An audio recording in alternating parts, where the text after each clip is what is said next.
সরকারি সাহায্য পেতে গেলে বাড়ির লোক মরতে হবে, তাহলে এগুলো কি মরার থেকে কম নাকি? বাড়ি ঘরদোর ভেঙে গেছে, একটা পরনের গামছা ছাড়া কিচ্ছু নেই। পোয়াতি মেয়েকে বউকে লোকের বাড়ি পাঠাতে হচ্ছে। শ্বশুর মশাই বৃদ্ধ অসুস্থ, হার্ট অ্যাটাক হয়ে গেছে, তাকে অন্যের বাড়িতে রাখতে হয়েছে।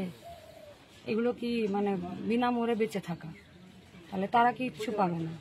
আর উপরন্তু যখন মানুষের উপরে এত বড় একটা ক্ষতি, এত বড় একটা ধাক্কা, এত বড় একটা আঘাত, তখন এখানে চুরি হচ্ছে আর পুলিশ ঘুরে বেড়াচ্ছে আর মানুষ এখানে চিৎকার করছে, খাবার পাচ্ছে না, বাড়ি ঘরদোর কি হবে? একটা গরু মরে পড়ে আছে, সেইটা তুলছে না। ভিডিও একবার এখানে আসবে না? তাহলে ভিডিওকে আসতে গেলে মুখ্যমন্ত্রীকে আসতে হবে। মুখ্যমন্ত্রী তো একটা, ভিডিও তো অনেকগুলো। দেখুন, সরকারের প্রশ্রয়ে, প্রশাসনের প্রশ্রয়ে, পুলিশের প্রশ্রয়ে যদি নদীর বালি, বজরি, গাছ, জমি লুট না হতো, উত্তরের এত বড় প্রাকৃতিক বিপর্যয় হতো না। বিরাট লুট করেছে, লুট, গাছ, পাথর, বজরি, বালি, জমি, এবং সবটা হয়েছে সরকারের নাকের ডগায়, কোথাও কোথাও সরকারের হাত ধরে বা সরকারের ছাতার তলায় বসে দাঁড়িয়ে। পরিবারের সকলের সুস্থ থাকার একমাত্র ঠিকানা কাঁচরাপাড়া পলিক্লিনিক বা নাইট অ্যাঞ্জেল নার্সিং হোম। কেনাকাটার একমাত্র ঠিকানা আগমনী বাসন্তী।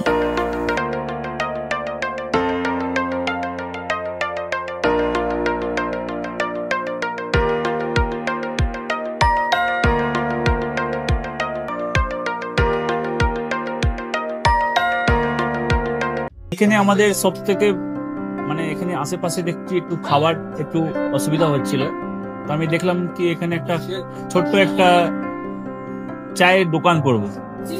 তারপরে চায়ের দোকান থেকে ভাবছি ছোট একটা ধাবা করে দিই। ছোট ধাবা থেকে দেখছি এবার একটু সাজিয়ে দিই। এই আস্তে আস্তে করতে করতে এইভাবে হয়ে যাবে আমি নিজেও ভাবতে পারিনি।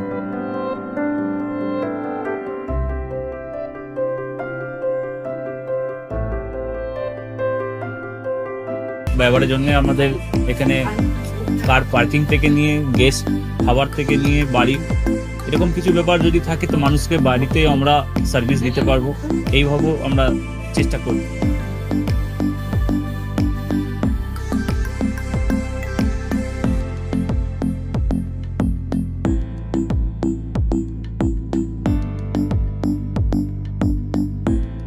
একদম সাধারণ, বাইরে থেকে অনেক চিপ বেস্টের মধ্যে খাওয়াটা, কোয়ালিটিটা সবসময় পাবেন।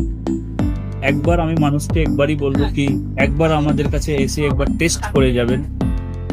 দুপুরবেলা থেকে আরম্ভ আমাদের খাওয়া, থালা, বেঙ্গলি থালা, চাইনিজ ফুড সবই আছে, একবার এসে টেস্ট করে যাবেন।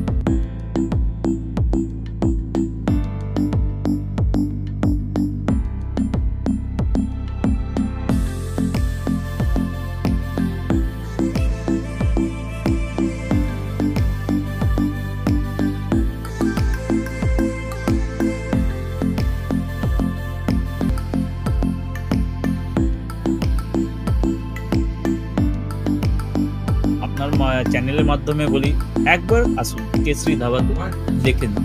আমার নাম রঞ্জন কেশরী।